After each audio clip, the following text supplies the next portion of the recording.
What's happening, peeps? Out here in a beautiful motherfucking November 4th, 9:27 a.m., 2020. I just want to talk to you about how to hit restrooms successfully and not being stupid about it. First things first, choose your tool. I prefer something that doesn't smell that bad. For example, if you use a Magnum Sharpie in the restroom, that shit is going to smell up the entire restroom, and whoever walks in that motherfucker is going to smell toxic fucking waste and feel like they're about to fucking pass out. Of course, they're going to know some shit went down. So smell your markers before you use them. Right off the rip, I could tell you that a Sakura solid marker does not smell at all whatsoever.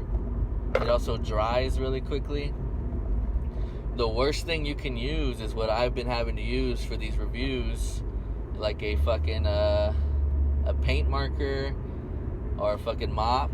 You know, it drips, it's wet as fuck, it's gonna keep dripping by the time you walk out. Certain people can know that it's fresh just by looking at it, touching it. They're gonna be like, what the fuck? You know, whoever did this just left. So, you know, it's really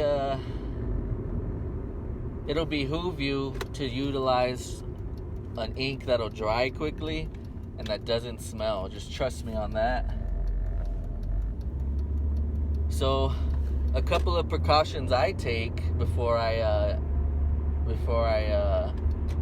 work in a restroom is I scope out the restaurant before I go to the restroom.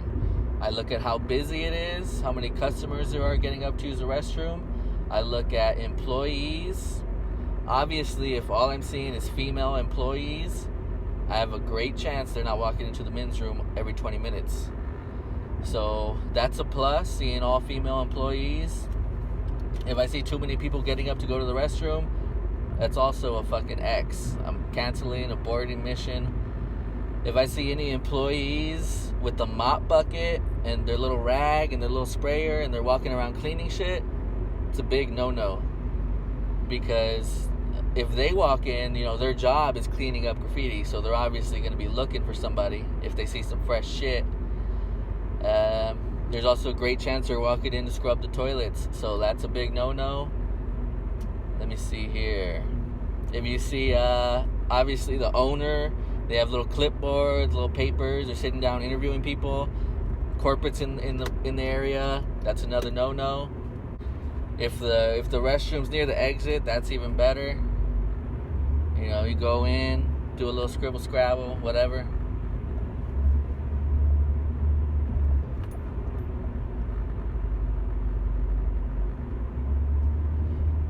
And I always wait until I'm leaving. I'll go to the restroom, preferably go into a stall, work, and then promptly exit. Maybe smile at somebody walking out, say thank you, you know, just do whatever a normal customer would do. Now, what's the most important here is the spots that you don't hit. It's a little bit different because in the graph world, it's not all about what you hit. It's like, oh yeah, I did 47 restrooms in 47 days. Like, nah, you don't gotta do that. What's more important is that you get away. So, what's more important is that you go in sometimes and you say, you know what, that don't look right, and you skip it.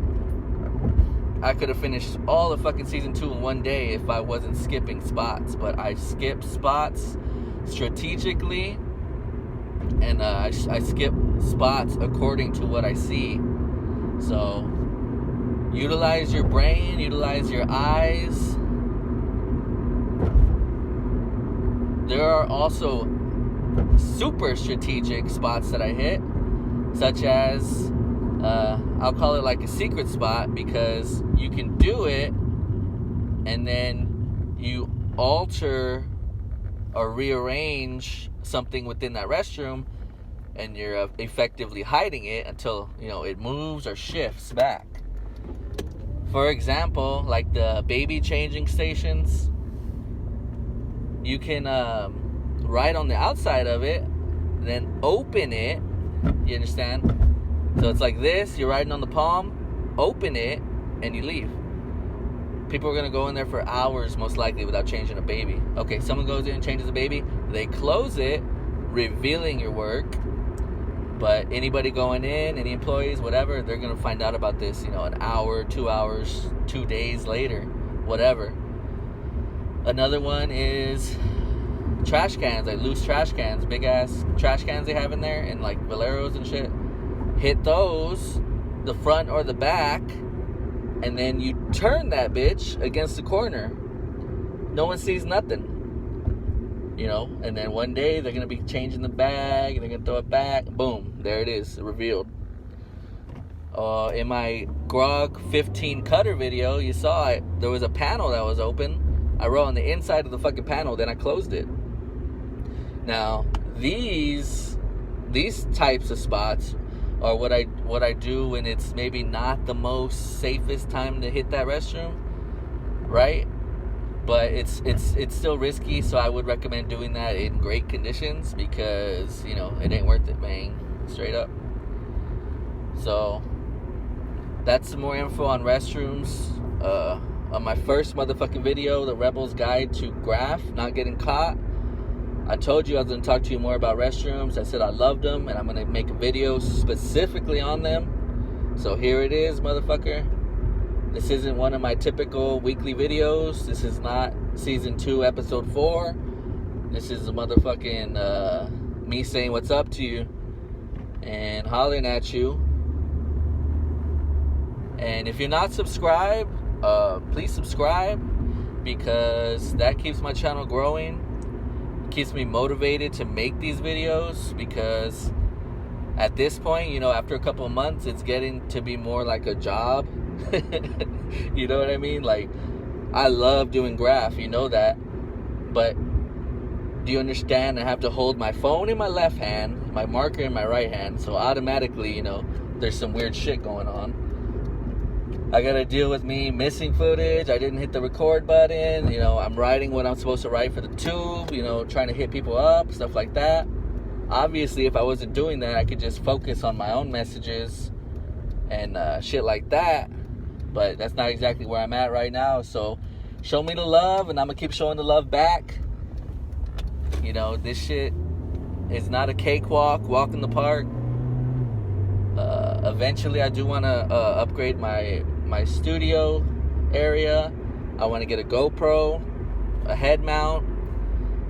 I want to have an area where I can review these products properly, give you a nice 4K shot, the entire 360 of the marker. But that's gonna take a little bit of time, but I will get there. Y'all keep supporting me, and I'll keep fucking feeding y'all this graph content. If y'all like it, y'all like it. If you don't, well then, it is what it is. Drop me off like a fucking hot plate and let that bitch break. And watch me drop a video a month like fucking Green Ranger does. Nah, I'm bullshitting, but I'm out here.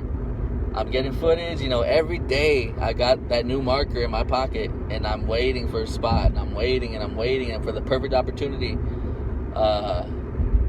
Yesterday I got some footage of the motherfucking the Grog BPI 05, which is the little baby mop, the ink mop.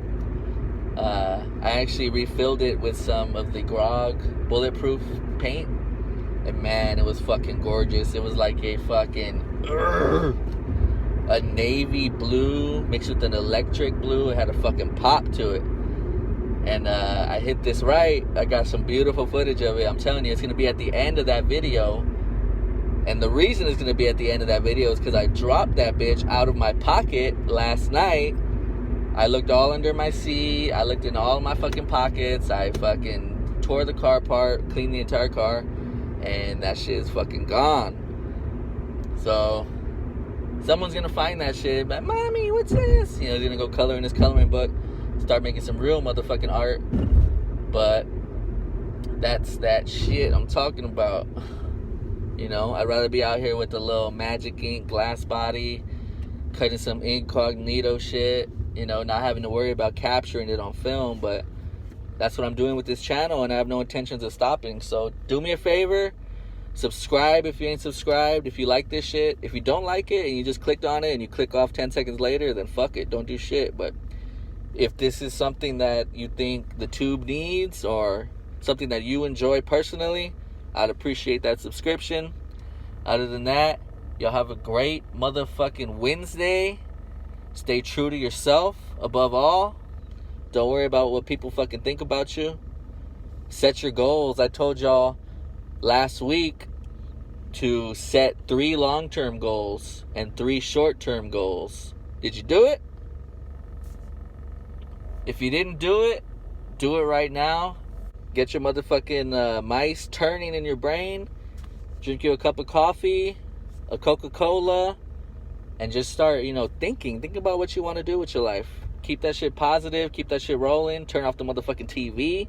Turn off the motherfucking Netflix. It's a bunch of bullshit out there. Social media, it's fucking junk. But what's real is you utilizing your mind and having conversations. So if it's not that, call your uncle, call your grandma, call your mom. Try to have a 45-minute conversation with them. Because I had a 55-minute conversation with my dad yesterday, and I felt fucking liberated at the end. And I was energized from conversation, you understand? From exercising your motherfucking mind. So I'm just trying to get you to be productive, because this shit's gonna help you, and it's gonna give you longevity, and you can continue doing the great work that I like to see in restrooms and under bridges and all these places. So fucks with me if you fucks with me. If you don't, you should. And you already know, if you show love, I'll show love back. 100, baby. I'm out.